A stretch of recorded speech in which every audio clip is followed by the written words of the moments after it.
You're on the Six Screens Telenetwork, earning the reputation of giving all the right ingredients, uninhibited, in exposing the hard, cold facts about the Watchtower Society. Disney. Well, there you all are, and thank you for coming in to our last program of the weekend. Well, this program deals with the Bible. Sunday's theological day here. Every 2 weeks we do it. We discuss the scriptures. We discuss theology. And we have a man that's very, very knowledgeable with the scriptures. His name is Hess. He's a man that has helped so many people. And we're glad to have him on his program, Making Disciples with Hess. Let's bring Jay on right now and get a feel for what's going to be happening here today. Hello, Jay. Hey, Rick. Yes, in fact, I'm glad you're on. We are seeing, a lot more people coming into the Six Screens on Sunday. So I'm sure some of this is going to spill over, Jay. You've been answering so many questions, and we want to let you know we appreciate all the effort that you put into it. It's not easy doing that. I don't know how you can do it on the wing. I know certain scriptures and I can answer certain questions, but you don't ever seem to get stumped. You do a pretty good job of doing this on the wing, and it's not rehearsed. You're doing this. You don't know what questions people are going to ask, but I pat you on the back. There's not too many people that would put themselves in that position, but you do a great job at it. Thank you, Jay. Thank you. All right. Thank you, Rick. I'll turn it over to you now. All right. I'm happy to. Yep. Yeah, this is not scripted. I believe it's a gift from God. I don't want to. I'm not claiming inspiration. It's just a gift. I don't have a trick to memorize scripture. I read the scripture, and for whatever reason, I'll remember it for years and years and years. And yet, I might get lost going home or forget my home phone number. Forget things like that. But for some reason, God has given me this gift, and I want to use it while I can. All right, I am Hess, and I'm going to address questions today, Bible questions. I'm also going to answer some questions that came up on the previous hour. I don't know, it may not be fair because we ask questions, and then Scott is also on the previous show, and now it's me. It's just me answering questions, and I can answer questions, and so it does seem one-sided here. But I'm going to address them, and I enjoy answering questions, Bible questions, but I'm not inspired. I do change my mind. I change my mind on a regular basis as I grow and I learn more about the Bible. Okay, so I am Hess. And I was formerly associated with a Watchtower. I was knocking on doors, and I love the Bible. I love teaching the Bible. It's just that I was very wrong. Of course, I claim I was uninformed, or I was misinformed and deceived by a group that was very well at deceiving and feeding certain lines of information and certain lines of thinking. And the sad truth is that's us humans. We can be deceived, self-deceived, or uninformed or confused. And the Bible is a big book. There's a lot there, and you can think you've seen it all, and then something happens and you learn some more information, and whoops, there's a big hole in your argument. I'm trying to keep that flow of information. I'm an associate member of the Evangelical Theological Society, and they publish they have a conference each year. And at that conference, they have about 650 papers, all at the seminary PhD level. And I get them on audio, and I've been a member of ETS for over 30 years, and about 30 years. And I've been listening to that list of 650 papers, not all of them, because some of them are not quite so biblical. They're religious, but not necessarily biblical. And I've been doing that for about 15 years, trying to keep up with all the interesting questions that the seminaries are considering. And this is what I want to do. So I'm going to address questions that have been sent to me or provided to me on this program, especially through the YouTube chat session. So if you've got the YouTube, just bring up the comments and you can type in your questions. So people are already, I love it when you ask questions, especially, okay, because I'm an former Jehovah's Witness. I was expelled for worshiping Jesus. Questions that as a witness, I would have wanted to know. So if you are a former witness or hearing those questions, and the Watchtower provides so many questions, and you'd like someone to talk about it, someone who's informed with the Jehovah's Witnesses as well as informed with mainstream Christianity. So those questions are really good. I'm allotted about an hour, but Rick is a good guy and he lets me go over a bit. And I love doing this. So I'm going to be looking at questions from previous weeks. I'm going to be looking at the questions that popped up at the end of the last session on the Christian Court, as well as what you all put in here, as well as those who want to call in on the call-in line. Let's say you have a question, but you don't want to type it in. It's too much to type it in. You want to clarify your question. Well, then you call in the line that you see on the screen there. And the 727-731-6701. And then you are muted, automatically muted, and you *6 on your phone, press *6 to unmute yourself, then ask, or we negotiate what you're really asking, get your question across, a polite question. We're not here to just call people names or accuse. I really prefer that people not assume what I believe. You need to ask first, and then we'll go from there. And sometimes there's misinformation or misunderstanding in the terms we use, so let's get that straight.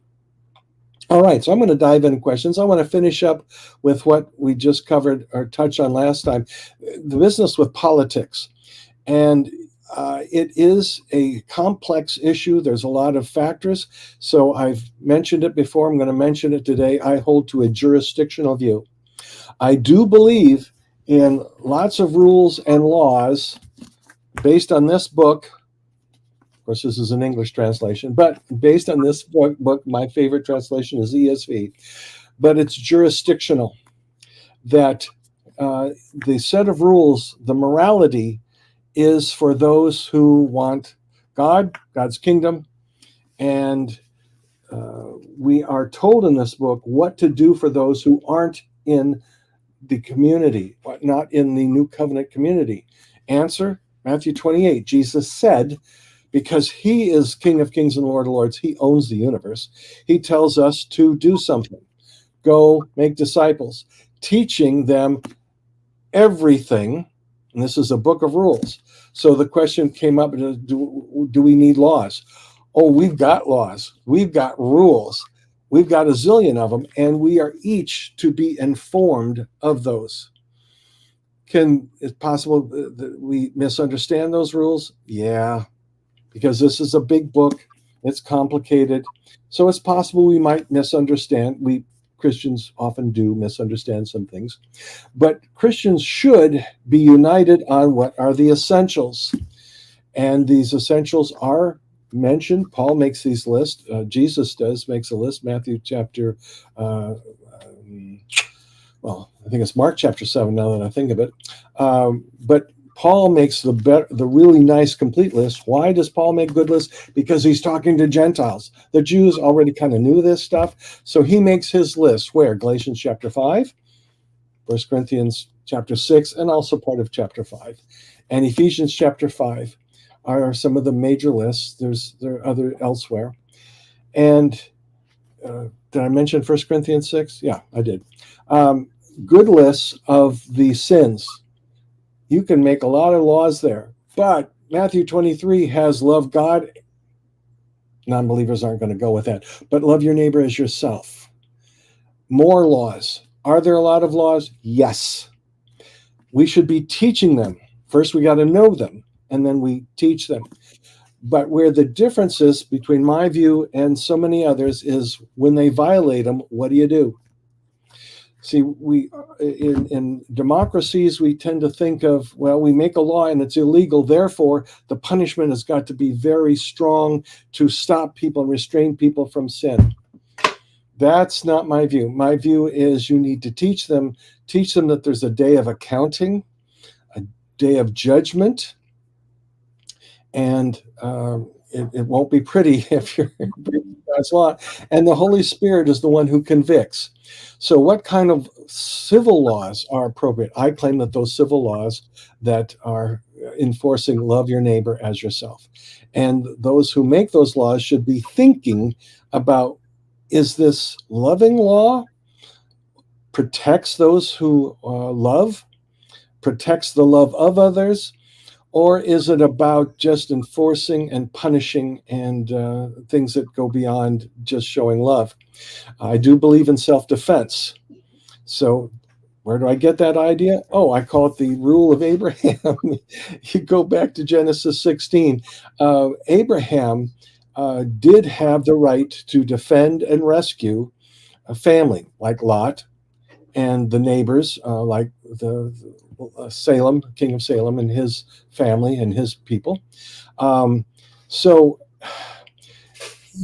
we have these God-given rules already. We don't need more, but you can refine them for our culture, yes.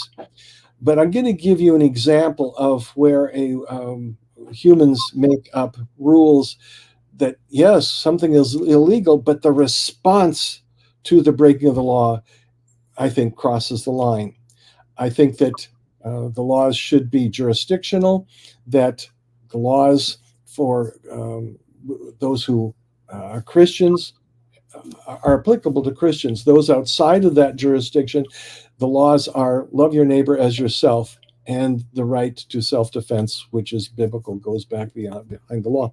But I had a friend who was a Christian, told me about laws in Saudi Arabia. And it's illegal to steal a stapler. And he watched someone who had stolen a stapler out in the street. And the Taliban got a hold of him and removed his right arm, his right hand.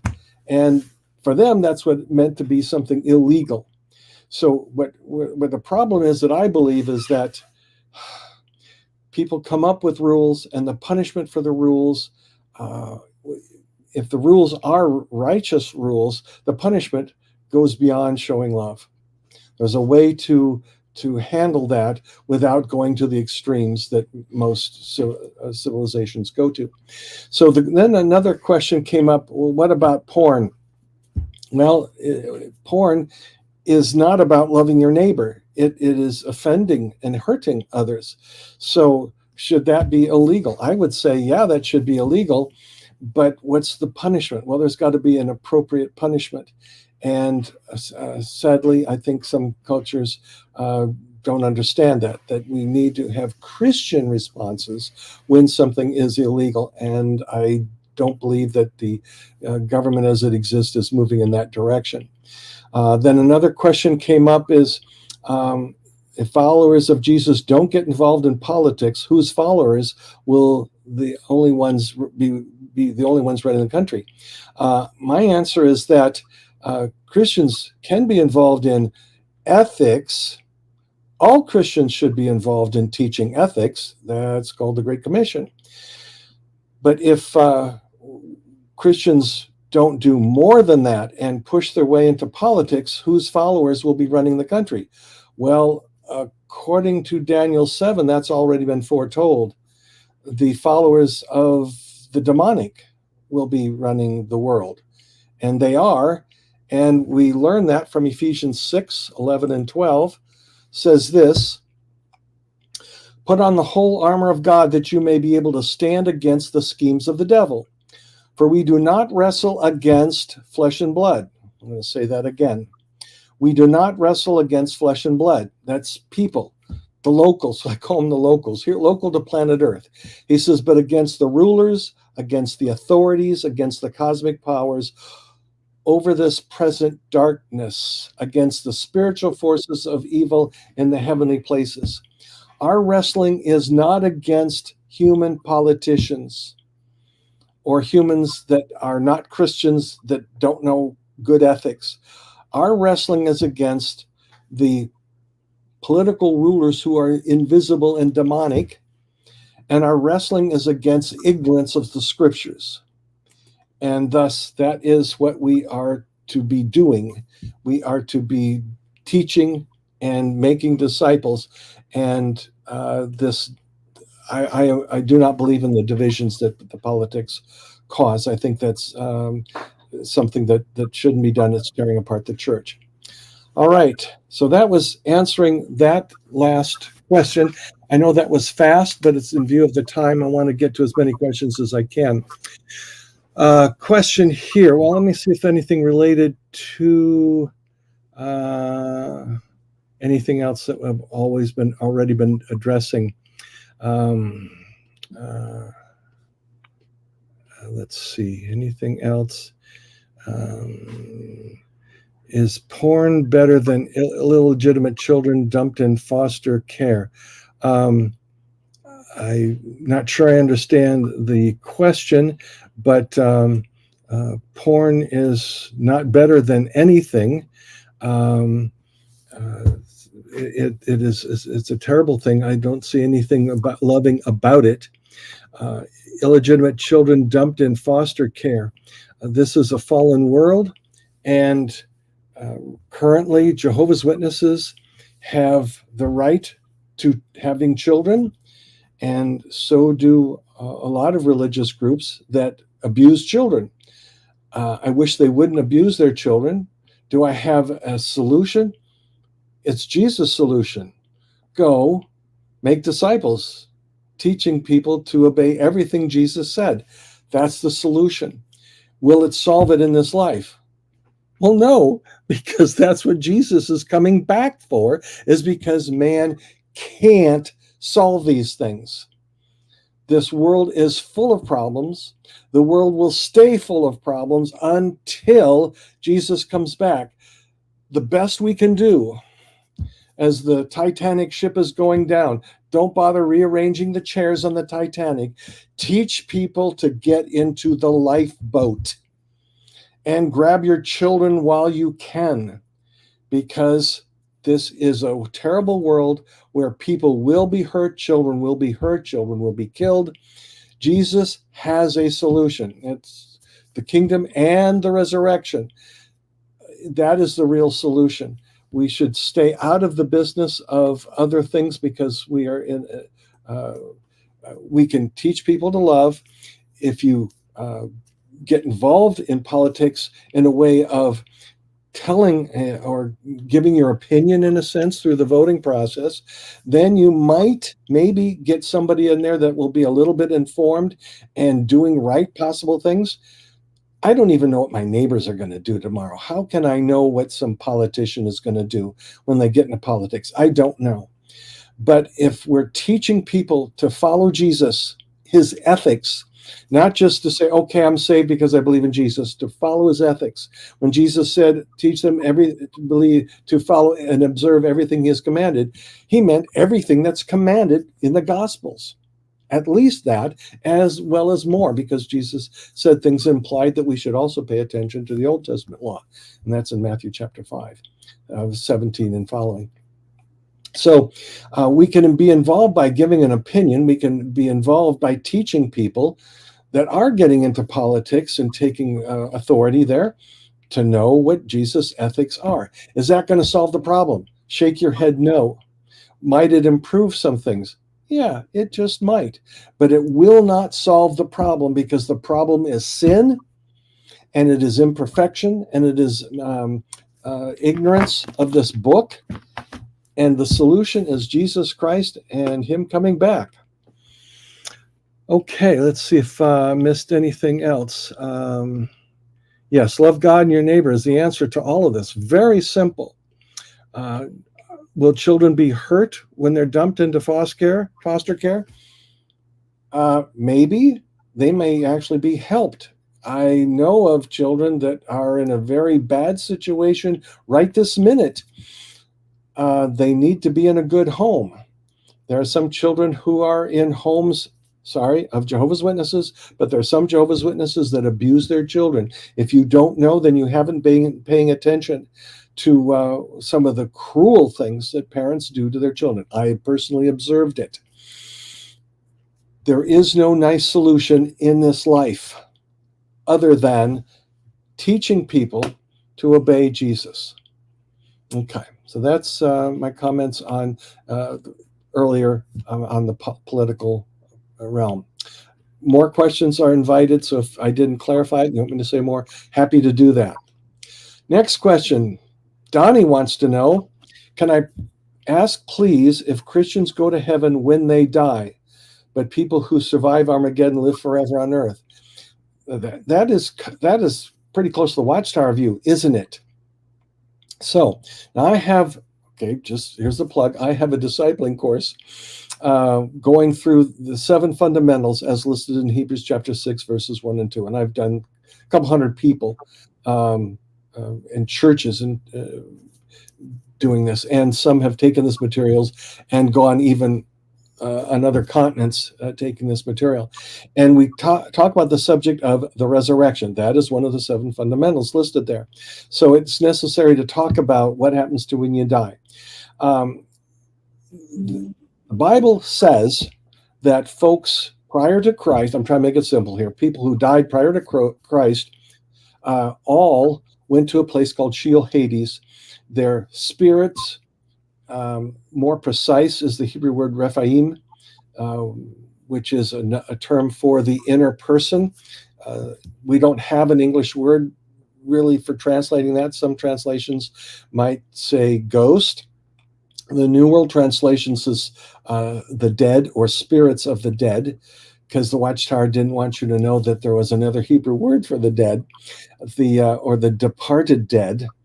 That's right. They don't use the word spirit in that case. The Watchtower just called them the dead.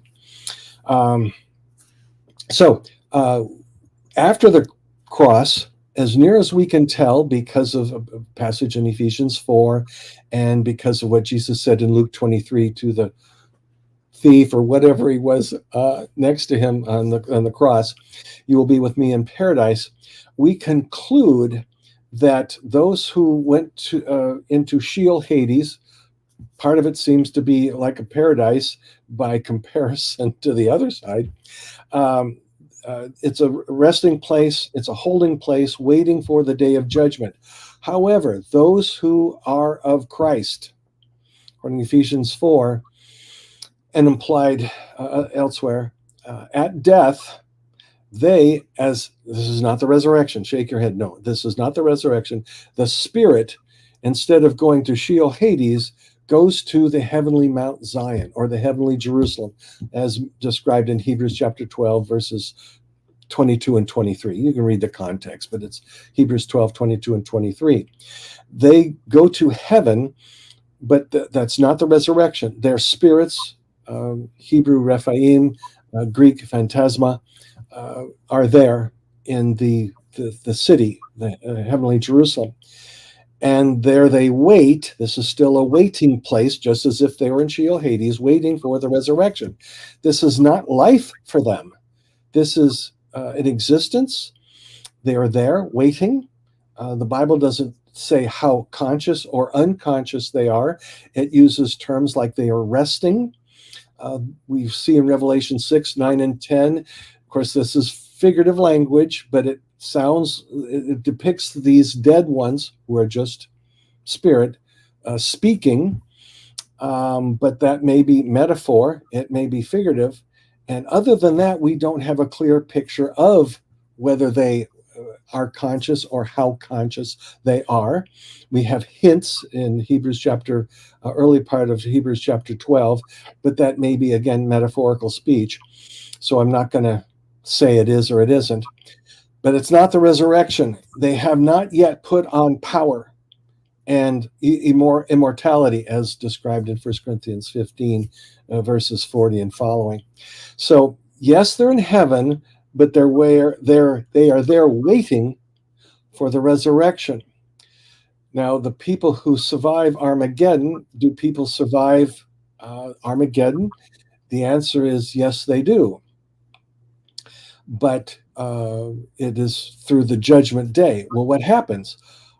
I hold to, it's called the classic premillennial view. It's also called the historic premillennial view. It is the oldest of the premill views. It goes back to the 2nd and 3rd century. Once the Catholic Church came into play, this view didn't last because the Catholic Church claimed to be the kingdom of God. So the other views disappeared. Now those other views are coming back. The classic premill view says that those who are waiting in heaven for the resurrection on judgment, or just moments before Judgment Day, they are resurrected. They are given immortality. And they join Jesus here for judgment. They join him for Armageddon. On the good side, of course.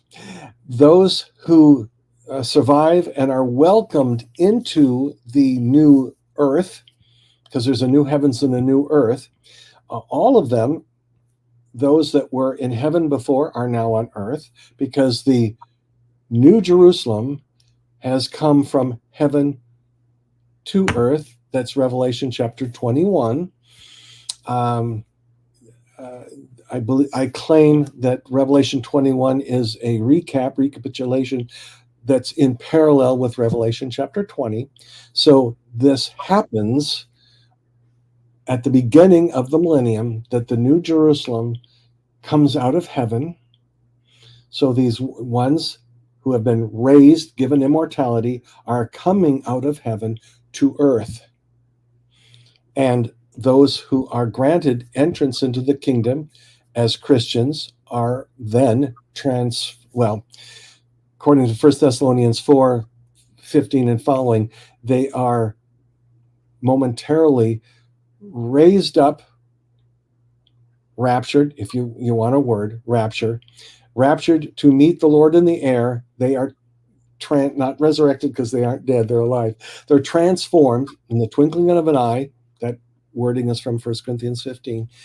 And they are therefore human still, not spirits, but physical, along with those who have been resurrected, Paul, the apostles, etc.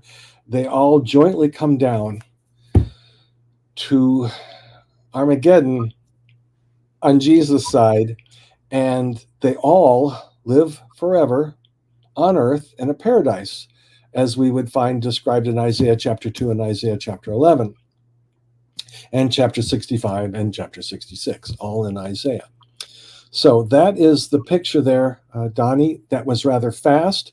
The course that I have on that is a year long. So that's the best I can do in just a few minutes. All right. Next question. It says, have Muslim immigrants brought their jinns with them to the West? Well, they have their beliefs. I'm not an expert on Islam, but what I read earlier in Ephesians 6:11 through 12 says that there are these demonic forces, and there it says they are the rulers. That's verse 12, Ephesians 6:12. They are the rulers. They are the authorities. They are the cosmic powers over this present darkness. And that is where our battle is. So sorry to say, but yeah, those forces are here. And we Christians have not yet been placed in authority. Romans 8 says that the world is groaning and waiting for the revelation of who are the sons of God. Daughters too. Okay, the ladies are in there too. Are sons and daughters of God who will be rulers. We are not rulers yet. 1 Corinthians 4, 6, 7, and following, Paul explains we are not rulers yet. You read that very carefully. We will rule. It's just that we're not ruling yet. That ruling happens, as I described a moment ago, is when Jesus returns. He picks those who will rule, resurrects or transforms. They are given rods of authority. That's Revelation chapter 2, to strike the nations. That's referring to what Jesus has in Psalm 2 and as well Psalm 110. So we will rule. 1 Corinthians 6, first couple of verses says that again. It's repeated again and again. We will rule. Daniel 7, round about verse 18, speaks of the elect ruling. We will rule. It's just not yet. And Paul in 1 Corinthians 4 says to wait. Until then, what do we do? With all this sin, this world is drowning in sin and death. What are we going to do about it? Simple. Go. Teach people. Make disciples. We are the forerunners of Jesus coming back. And we want to spend our time and gifts and skills making disciples for that kingdom that's to come. Okay. Let's see. Jay, did you know as an elder something was wrong? Okay, I was associated with the writing department, and I had been a ministerial servant. I resigned from that because I knew there was something wrong. And then I was offered a position with the writing department, and I thought that was okay. Let's try that route. Yeah, did I know there was something wrong? Yes. I was not officially elder, but I had assignments that elders had teaching. I even conducted the Watchtower study, and I was assigned for the school, what was called the ministry school at that time. Normally for elders, I was given that assignment. That I knew something was wrong. Yeah, there was something big wrong, and my thinking at the time was, well, Watchtower seems to be better than the other groups. Watchtower is doing some things that are wrong, but it's better than the other alternatives. And then I found out just how bad the Watchtower was. I started seeing that in the early 1980s. Okay, you could see the bad things of the Watchtower before that, but in the early 1980s, if you were around or you know the history then, this is when Ray Franz and Bob Dunlop, who was the registrar, the teacher for the missionary school at Bethel headquarters, they started to exit the Watchtower because they saw the nonsense. And not just nonsense, but the damage, the duplicity. If you've read Ray Franz's book, In Search of Christian Freedom is a great one, but The Crisis of Conscience, that's a good one, where he describes the duplicity is that in one country, you can't spend a quarter for a political card, but in another country, yeah, you can bribe officials, no problem. This was terrible. So I withdrew from these things, from the official positions. I thought maybe I could make a difference working on the writing department. That didn't last long. And when I confessed to worshiping Jesus, I actually told people I was worshiping Jesus. That is what got me kicked out. Okay. The question came up. It says, Mary wants to know more about, what about when you die and it's not clear, heaven, hell, and earth? Like I said, I have a discipleship course, and a full 2 hours on this topic. So the hard part is not answering it. It's, can I get it down to just a couple minutes? And I think what I've covered already about heaven, earth, hell, and hell having different chambers. Okay. Hell is a different word from Sheol, Hades. Sheol and Hades. Sheol, that's your Hebrew word. Hades, that's your Greek word that's been reapplied to mean Sheol, what the Jewish meaning is. So if you go back and read the Old Testament Hebrew and what Sheol means there, that is what Christians believed Hades should mean when they use it in their language and in the scriptures. That's not hell. Shake your head, that's not hell.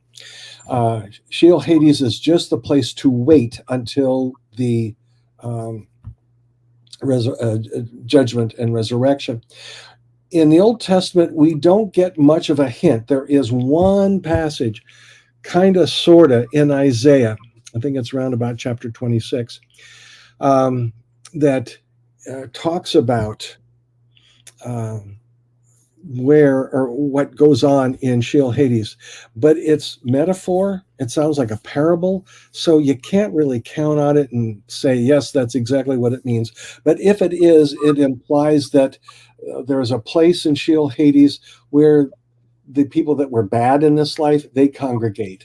And those that were good seem to congregate over someplace else, because we read about others going to Sheol, like Hezekiah and Jacob, and David talking about going there and going to places where there are good people, the good people that had died in this life. Well, the bad also go to Sheol Hades, but they seem to be congregating over there. That's all we get out of the Old Testament. And when we come to the New Testament, you have Luke 16 and the story of the rich man and Lazarus. I have a whole sermon on that that's 20 minutes long. Let me summarize that quickly, because I think it's good to know for us ex-witnesses. That story there, some say, oh, it's not a parable, this is real. Okay. There's a great book on death and the afterlife by Robert Morey. Robert Morey's passed away. But in there, he researched this parable of things like the rich man and Lazarus. And he found out that, I think it was in the Jewish Mishnah, that I don't remember where that is. I remember scripture, but not that, the Mishnah. But I believe it was in the Mishnah that gives the early stories of the Pharisees about death and the afterlife.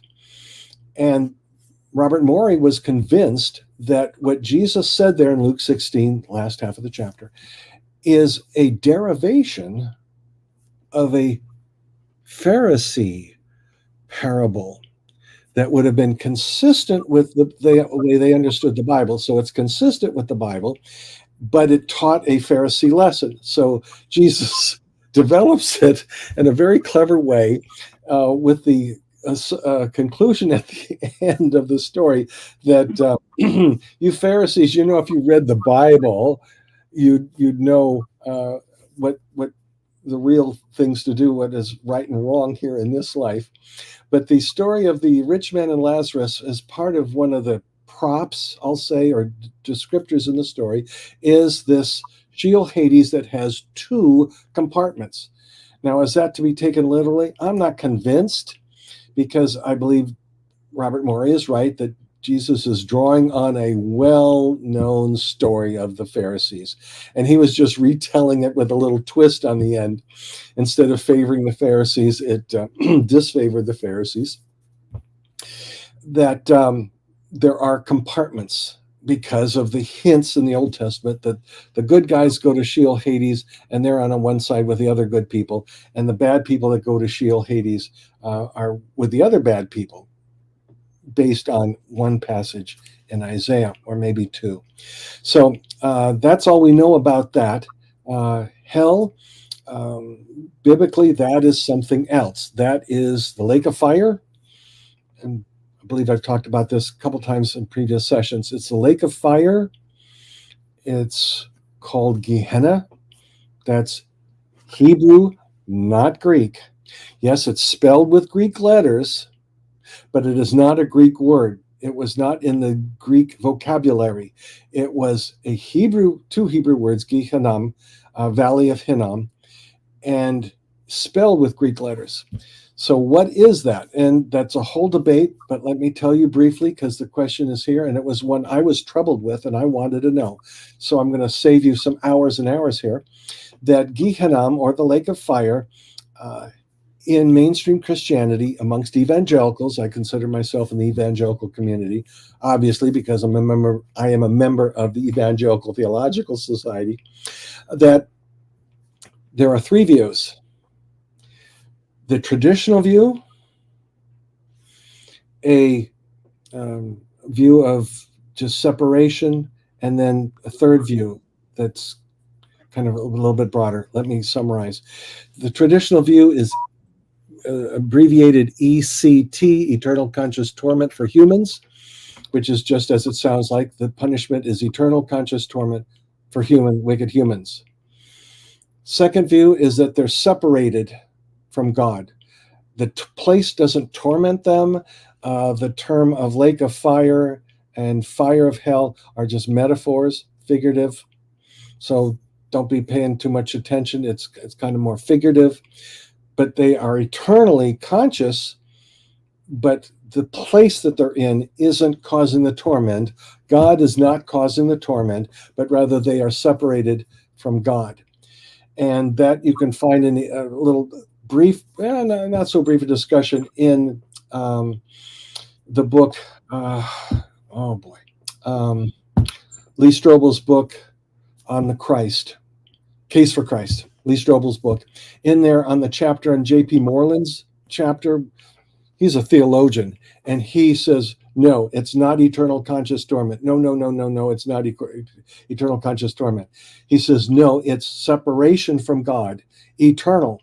And is that a place to weep and mourn? Yeah, it is, because you are all alone, separated from God. You don't want to be there. So that's view number 2. View number 3 is kind of a catch-all. It's called either conditional immortality, is one way of calling it. Another is annihilation. It's another way of calling it. And those that are in this group have different interpretations. I'm going to give you the more robust one, that this view of what's called annihilation has stages. Stage 1 is judgment before the judge himself. Scary place to be, very unpleasant, and very worrisome when you're told that you're out of the kingdom. Then, this is based on Matthew 10:28 or Luke 12, verses 4 and 5. Then this person is cast into a place. It's dark, it's gloomy, and it's very unpleasant, and this is a place of weeping. There, in that place, the body is killed and the soul is killed. Okay, back up. You say body and soul is killed. Where that? Because when they're raised before the judge, Jesus himself, they are resurrected, body and spirit. Soul, depends on what word you like, soul, spirit, or ghost. The Hebrew there is Rephaim, the Greek is phantasma. So they have a body and the extra that is essentially you, the spirit. I use the word spirit. They're raised before the king, the judge, and told where they're going to go. Then they go to this place of darkness, gloom. And while there, they are killed in body and soul. Read Luke 12, 4 and 5. And this, because it's not just the first death, which is the killing of the body, it's the killing of the spirit. So that's the second death. The first death, dying of the body, you can come back from that at the resurrection. But when the spirit is destroyed, there's no coming back from that. And then this dark place is right on the edge of the lake of fire, and they are thrown into the lake of fire, and they're eternal smoke. So are the wicked dead eternal? Well, eternal smoke, yeah. And they had some weeping and gnashing of teeth mentioned in Matthew 13. But this suffering is not eternal. So it's not an eternal conscious torment. It's a temporary conscious torment with the result of it being a destruction and a second death because the spirit is dead. So that's a summary of the 3 views. They are all held within evangelical Christians. And I don't mean just people going to church. I mean at the PhD level.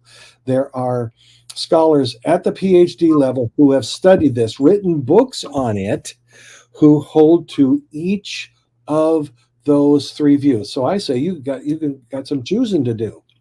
So anyway, wanted to explain that out for Mary.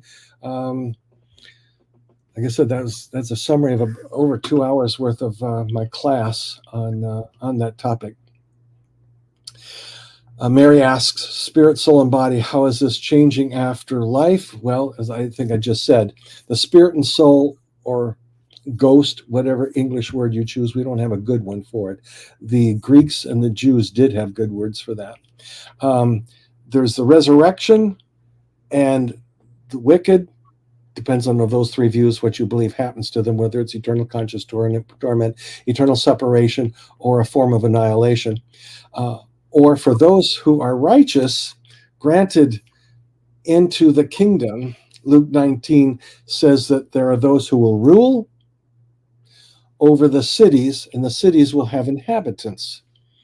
So there's a paradise earth, perfect earth. Paradise is mentioned in Revelation chapter 2 and 22, that there's a paradise there and a tree of life, and people are discipled there on planet Earth. Those who are lawbreakers, according to Isaiah 65, they don't last long. They get a chance to turn their life around. If you're wondering, give me an example of those who will be brought there.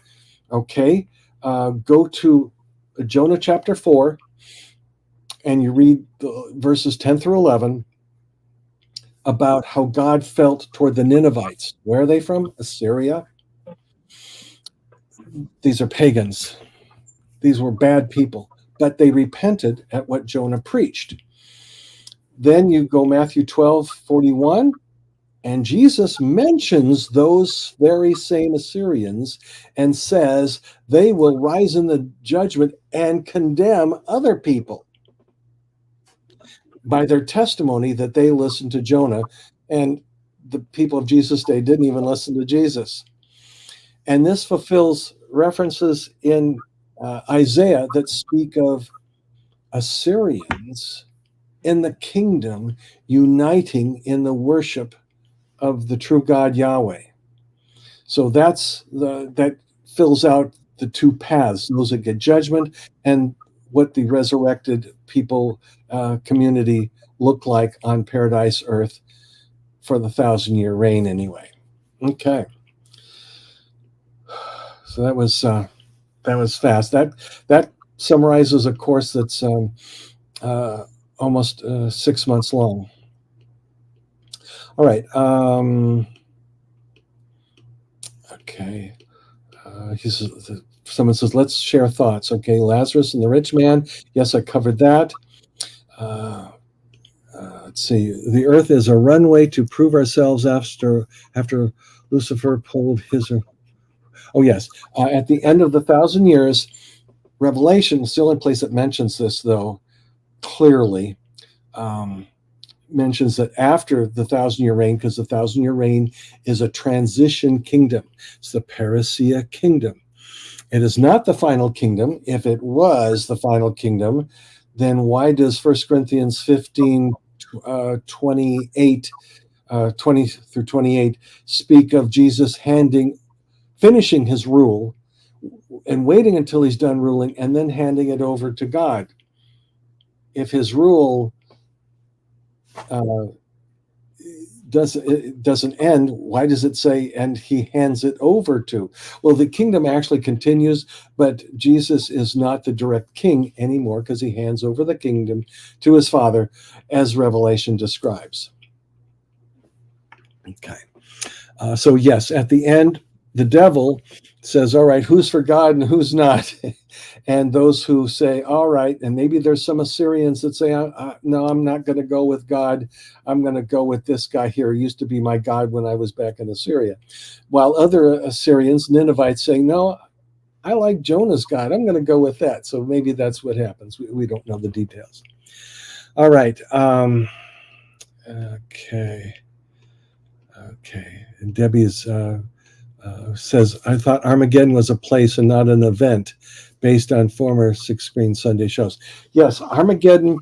There are two thoughts on what Armageddon is, two views. and one of them is more well known than others. So this is a great place to talk about it. In Revelation 16:16, it clearly mentions this Armageddon. And of course, our book of Revelation is spelled in Greek letters, but it's not Greek. It's two Hebrew words slammed together, har, and the other Hebrew word, well, there's kind of a puzzle there because it's written in Greek letters, and the Greek alphabet doesn't have all the sounds of Hebrew. So what are those two words? Har, valley, okay, but what's that other word? Is it the most prominent explanation is that this is from Megiddo. Okay, the Greek says Mageddon, Har Mageddon, but the popular view is that it's Megiddo, and there is well, did I say valley? Har doesn't mean valley. That's gi in Hebrew. Har means mountain, but people think valley because of all the popular descriptions. Actually, har means mount. It's a mountain. And if it's Megiddo, you go out there, it's a valley, it's a plain, not a mountain. Is there a mound there? Well, there is a mound there. However, that mound is man-built. It's what's called a tell. For archaeologists, means that there was a city or town built there, and they build on top of it, and it's man-made, not a natural mountain. So there is no har mountain of Megiddo. There's a tell, but that's man-made. So, but that's the popular view, that this Har-Mageddon is a place. It's the Valley of Megiddo, the plain of Jezreel. But there's another view. It's not as well known. Now, if you read Michael Heiser's book, Unseen Realm, he's a Hebrew translator. He says, wait a minute. There is a reference to Har, and if you put it in Greek, it could sound like Mageddon, but it's not. It's a Hebrew word, and it's spelled with Hebrew letters, and there's an ayin in the end of it. And how do you pronounce an ayin? Well, when I took my Hebrew class, I was told that most Hebrew speakers don't know how to pronounce the ayin. It's a silent letter, unless you learned Hebrew, or your Hebrew sounds from Arabic. So if you go on Google and you Google the ayin, you'll find out how Arabic speakers say that letter. And I can't do it, but it's I'll fool with my neck to come across. It would be harm me'ero, harmedo, something like that. And I don't have those muscles in the back of my throat to even say it. It's the same letter that we have in the two cities. One city is Sodom, and in Hebrew it's Amorah or Ramorah. But when you put it in Greek letters, it becomes a gamma or a G sound. And so we say Sodom and Gomorrah. It was not Sodom and Gomorrah when it was there. That is not how they pronounced it. They had this other letter, and it's the back of your throat, and I can't even say it. That's the name that belongs, according to Michael Heiser and other those who hold this view. It's Har Me'edo with a R at the end. And in Greek becomes Har-Mageddon. Is that an actual place? Well, not a physical place, no, but it is actually mentioned in the Bible. Har-Megiddo, referring to a mountain in the Valley of Megiddo, is never mentioned in Scripture. But this other place is, and you could, according to Michael Heiser, could pronounce it as Har-Mageddon. It is mentioned in Isaiah 14. But it's not a physical place. It's a spiritual reference to the mountain of assembly. So you go to Isaiah 14 and you read down halfway through, and it mentions the mountain of assembly where the angels and the spirit entities gather before God who is ruling. So if Isaiah 14 is the place, well, that those two Hebrew words are actually there. If you go check out your Hebrew, if you have a Hebrew interlinear, you'll see the words are there. And that transliterated or converted into Greek, according to Michael Heiser, becomes Armageddon. So no, it is not a physical place, it is a spiritual place. This is where the spirit entities mentioned in Ephesians 6, 11 and 12 will gather at the final battle at the mountain of assembly, not the valley, but the mount of assembly in Isaiah 14, to do battle with God and the Lamb. Let's see, who wins the battle? Oh, sorry, spoiler. The Lamb wins. So it is a spirit place and not a physical place. But that's the minority view. You can find it if you Google it, or if you go read Michael Heiser's book. All right. Okay. Keith got. Sorry. Let's see if Keith has any questions or anybody else.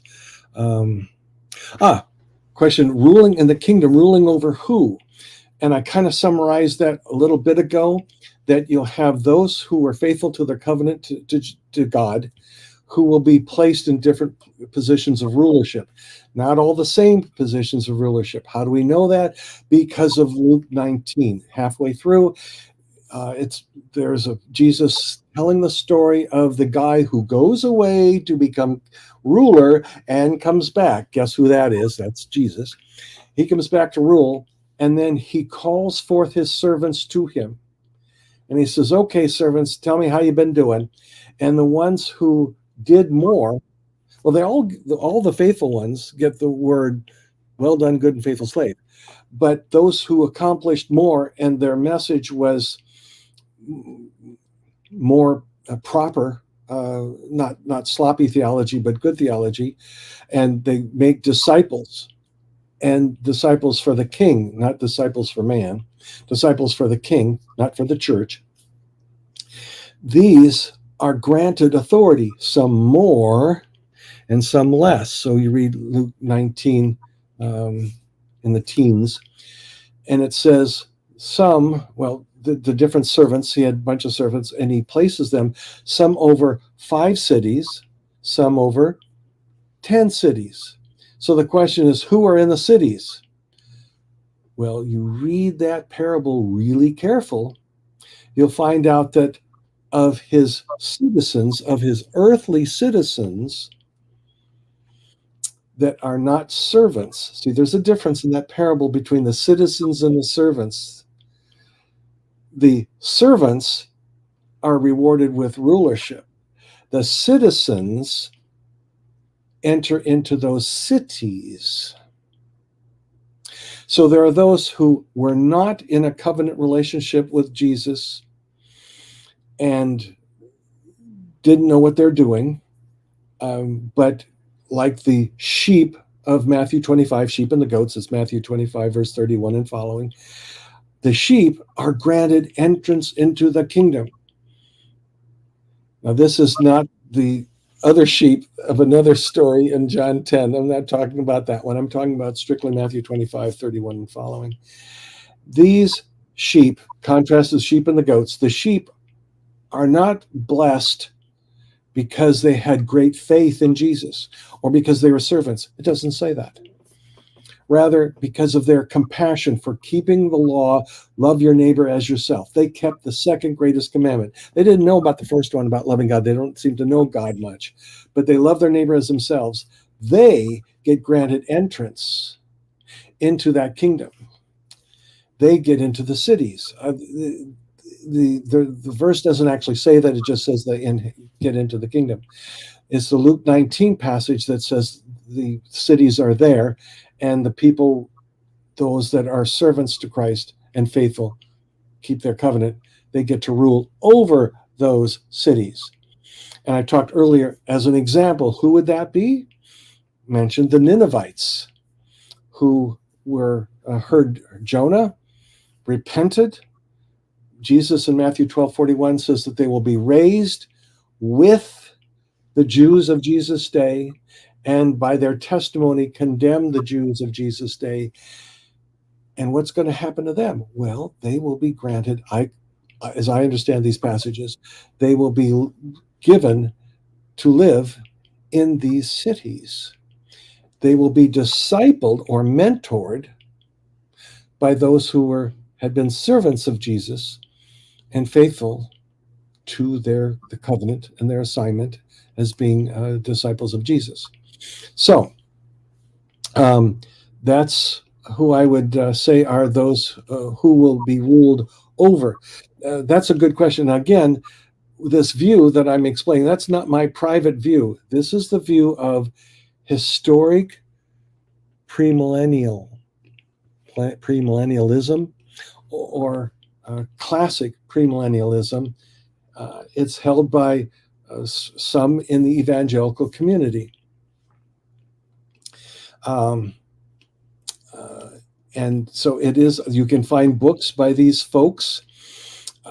Middleton, the name Middleton comes to mind. Michael Brown, Hebrew scholar. So he they're also called premill post-trib. Different names for the same thing. Okay. So yes, this historic premill view is held by evangelicals, just not the majority of evangelicals, and hold to just what I said. All right. George Eldon Ladd was one of the early historic early our modern times, but early ones when the premill view, the historic premill view, was making a comeback. He was one of the early ones, George Eldon Ladd. All right, let's see. Yes, answer that question. All right. Why do elders stay in when they know something is wrong?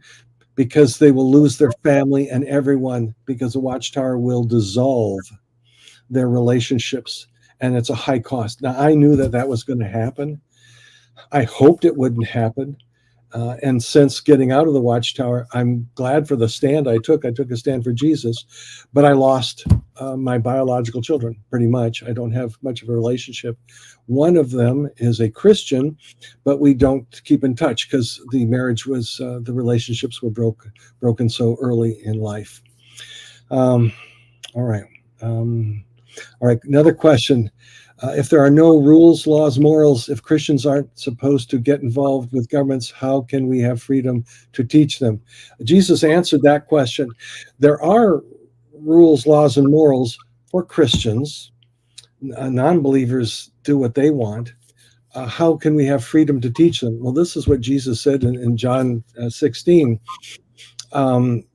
People will put you to death because they don't know me, speaking of Jesus. And he said, we are to be prepared for tribulation. Guess what's happened for the past 2,000 years? Tribulation. So what are we supposed to do? How can we have freedom to teach? Answer is, you make disciples when and where you can. And as a consequence, as you persuade other people who are involved in governance, they will say, okay, we will allow that freedom. Who was one of the first to allow Christians freedom? Oh, about 2,000 years ago, Constantine. So how did that happen? His mother had been discipled. She influenced her son. There's a question whether he actually became a Christian or not, but it doesn't matter. He changed rules so that Christians could have more freedom. And that's the pattern ever since Constantine, is that you have folks who may not actually convert to Christianity, but hear some message through somebody, maybe relatives, family, whatever, and now internet, and decide that, oh, okay, I'm not going to necessarily become a Christian, but I am going to grant freedoms to them. And indeed, if you look at the founders of the U.S. Who tolerated Muslims and welcomed Muslims, and if you measured the founders of the U.S., especially George Washington, were they evangelicals by modern standards? No, they weren't. But they did believe in some principles enough to grant religious freedoms. So the answer is, if we don't join in politics, what do? The answer is, we do what Jesus said.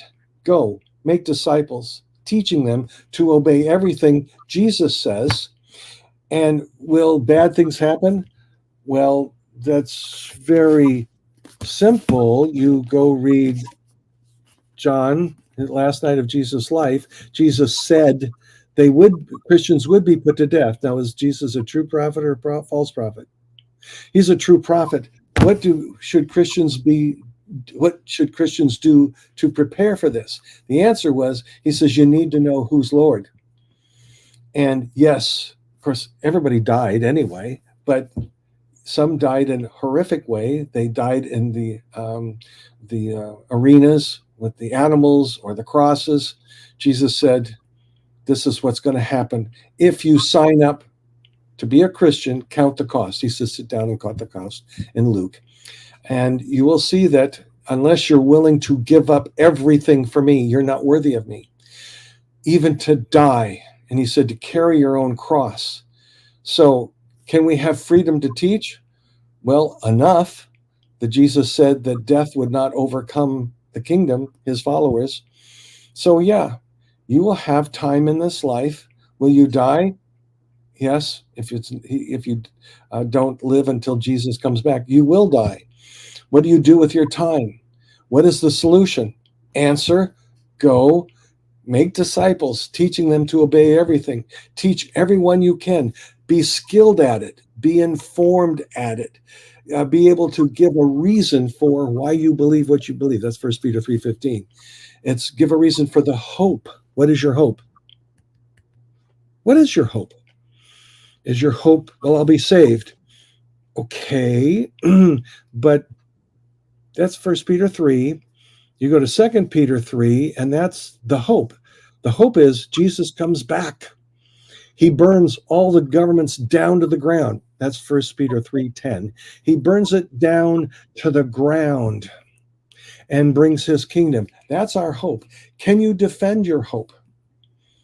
Or are you consumed with worry? Oh, the government's not going to give me enough freedoms.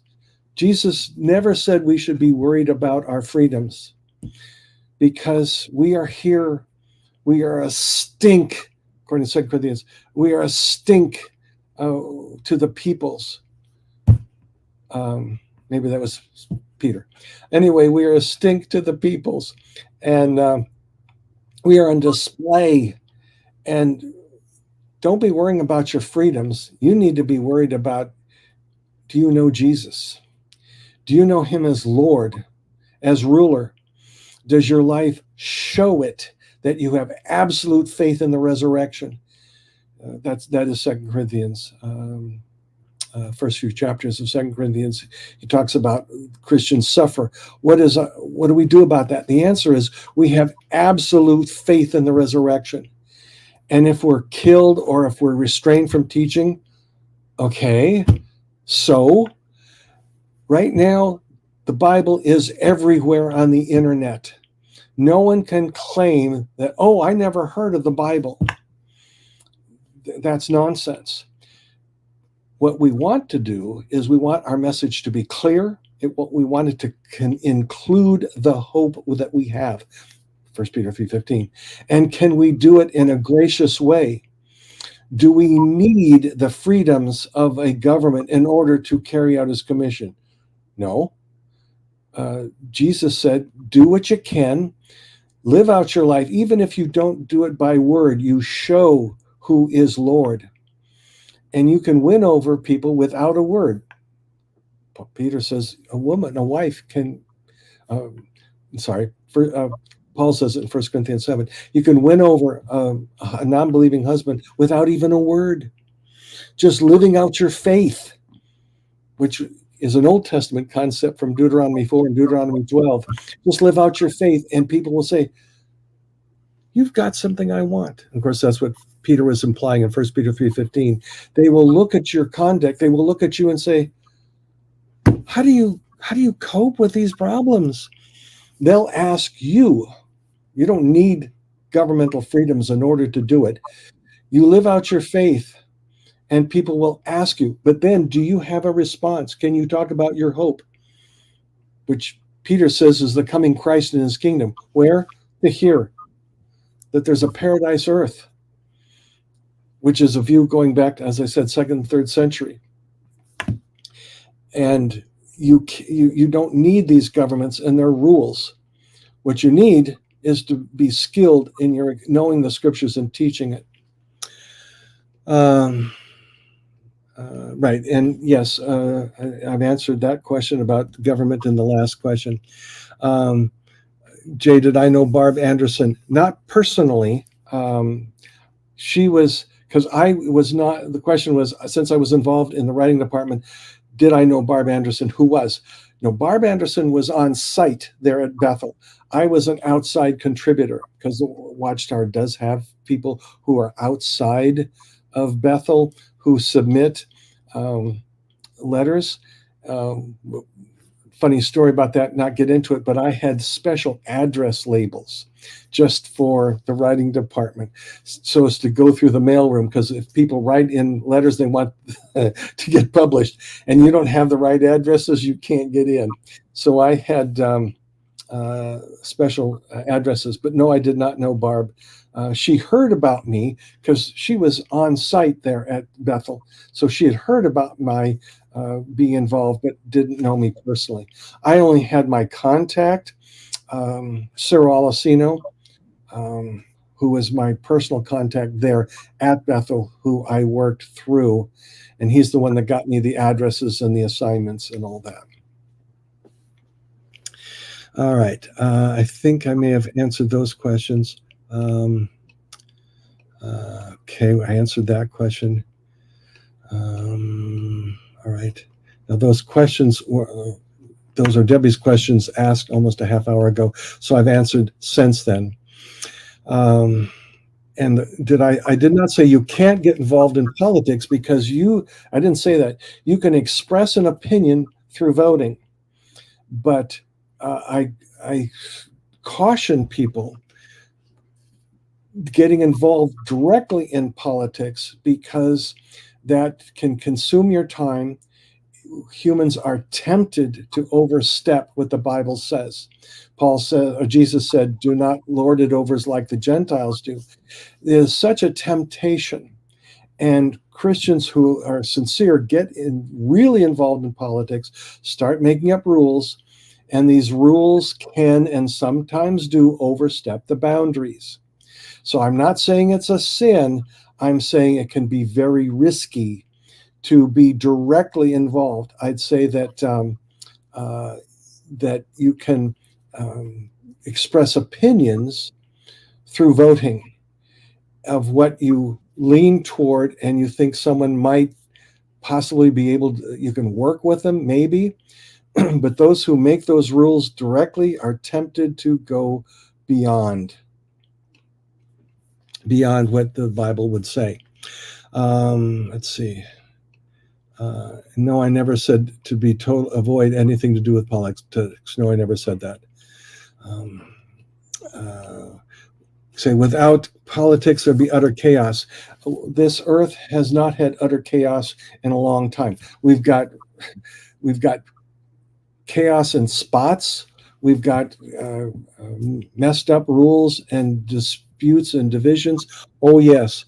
But utter chaos, no, we don't have that because the demonic powers are ruling over political folks. And the political folks do try to maintain some kind of civil order.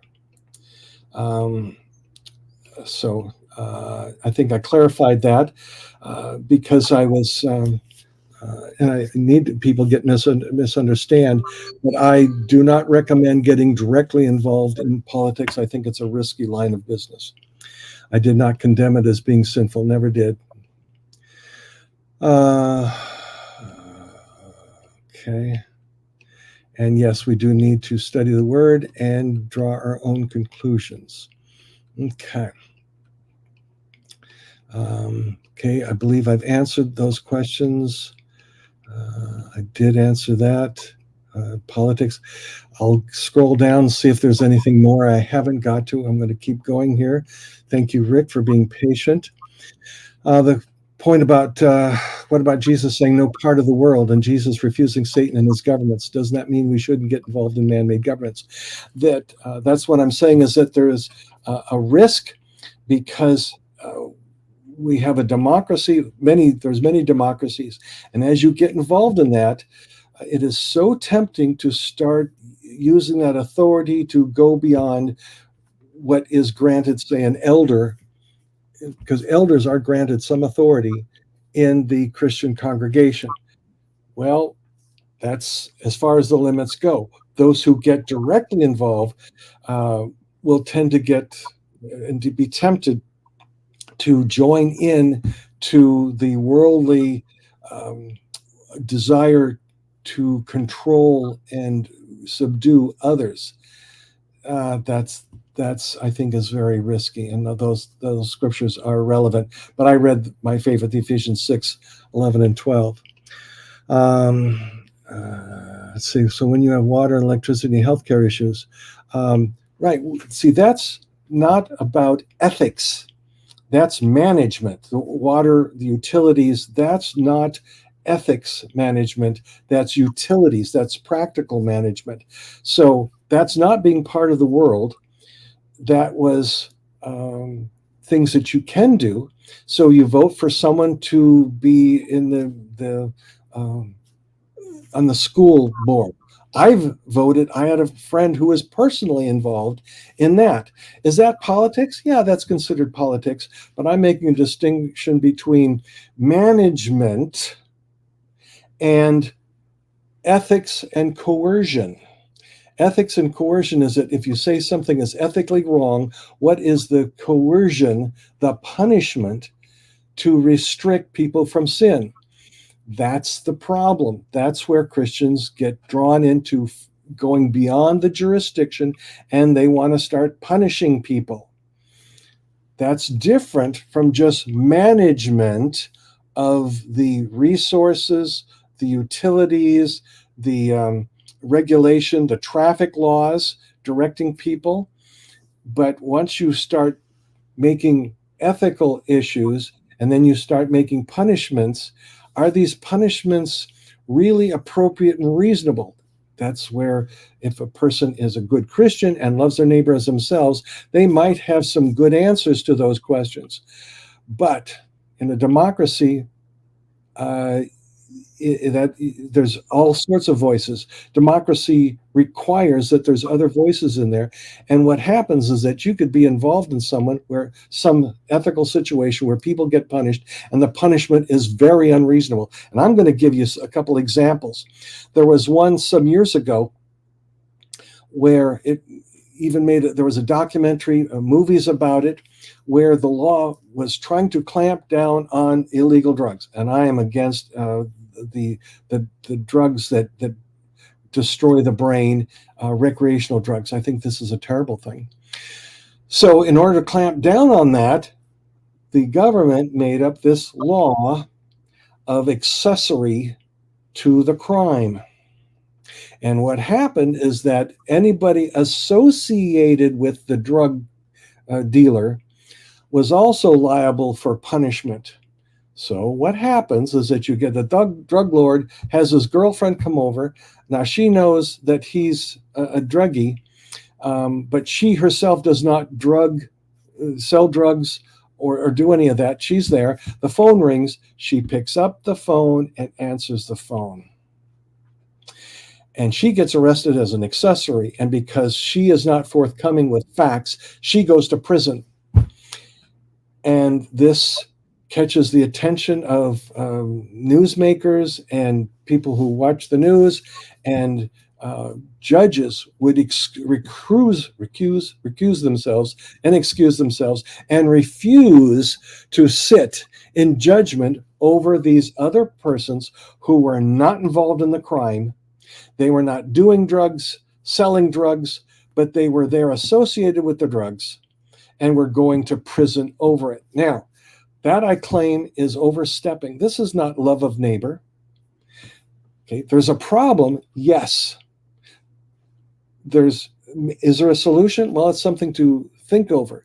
But when humans get involved, they start doing stuff and ends up punishing innocent people. If you don't think innocent people are going to death row, they are. And that's because this is very complex.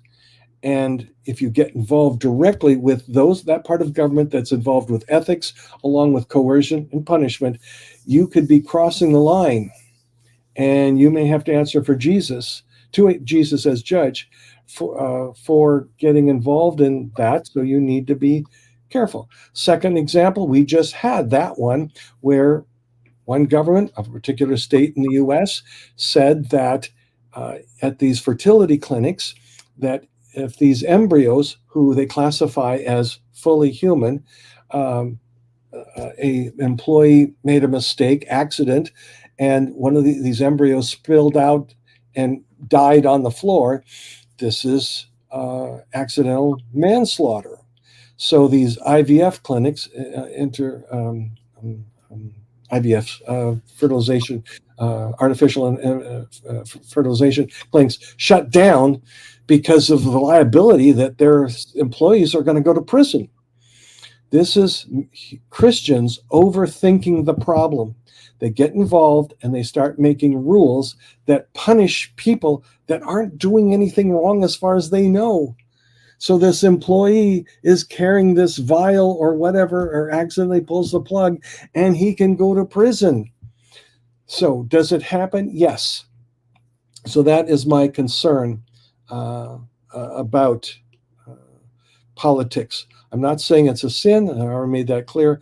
It's when you get involved in that part of politics that makes up punishments and punishes people when it's not under their jurisdiction, the biblical jurisdiction, and warranted by Scripture.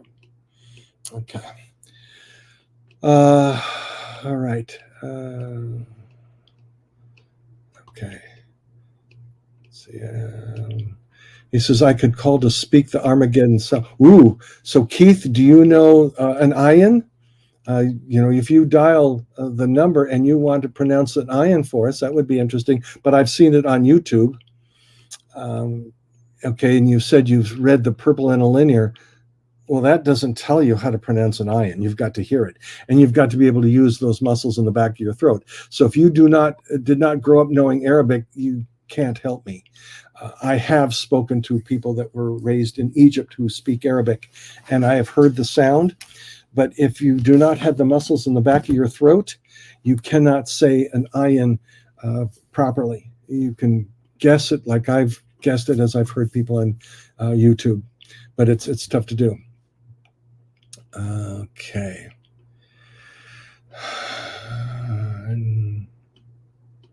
All right. See what other questions here. Just trying to get through them. Okay.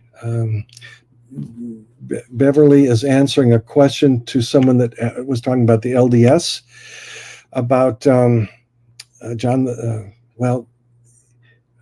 LDS have a view that the Apostle John, Beverly, you may have thought this was John the Baptizer. Actually, it's John the Apostle, according to LDS, up until I don't know what year, they believe John the Apostle was still roaming the earth, but he's invisible. And then they later say that at some other time, more since Joseph Smith came about, he did leave earth, pass on to heaven, even though John the Apostle has been here for about 2,000 years in the U.S., it is thought. Okay. All right. Did God create money? It was a matter of barter, a standard of, it was just a weight, a certain amount of gold. So measurements of weights, we know how to measure and weigh. So that would be what money started out as. So God invented how to weigh things, I suppose. He invented gold. All right. Let's see. Okay. Phew. I don't believe it. I got through all the questions. I loved it. It's one of my favorite times of the week, but I actually answered every question that appeared so far. I think money is just like a contract, a paper contract now. It used to be on the Silver Reserve, but now it's just paper, which is like a promise to say, okay, this has a value, and if you have a dollar bill, it's worth $1 to someone else who lives in the US, and you can exchange goods and services for that dollar. And that's about all it is. We really shouldn't run our life based on money. And in the kingdom, there won't be any money. We will all be immortal, at least those who are committed to Christ. And we'll be healthy, and we will be loving and caring for one another. So it's a great place to be, and we will not need to worry about money. All right, Rick. I didn't even get hardly to my questions from last time that I have on my list, but I finished the questions today. It was you did really good, Jay. You did really, really good. I mean, it's amazing to me. You do a good job here all the time. We appreciate it. See you in 2 weeks. 2 weeks. My goodness, that's Jay Hess. Thank you, Jay, very much for coming on and giving your program today. See Jay in 2 weeks. Friends, I want to thank everyone that came into the 6 Screens this weekend. And we had a good time. We had a lot of people coming through. We had some new callers as well. And some of you might have heard him last night. He goes by Jim, a former Jehovah's Witness. And my goodness, he came into DNC program last night, and it was just remarkable. He came on Anne Marie's program today as well. We really appreciate Jim coming on. Friends, the 6 Screens is growing, and we really appreciate your presence here.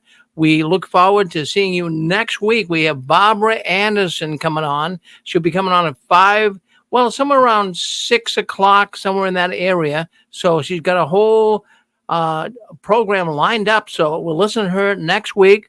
We also have our Spanish program beginning at 4:45, so join us then, where I thank everyone for wanting to come in this weekend, and all those that spoke up, we give you a special appreciation. Thank you very much. See you next week, 4:45 p.m. Eastern Standard Time. Good night, everyone.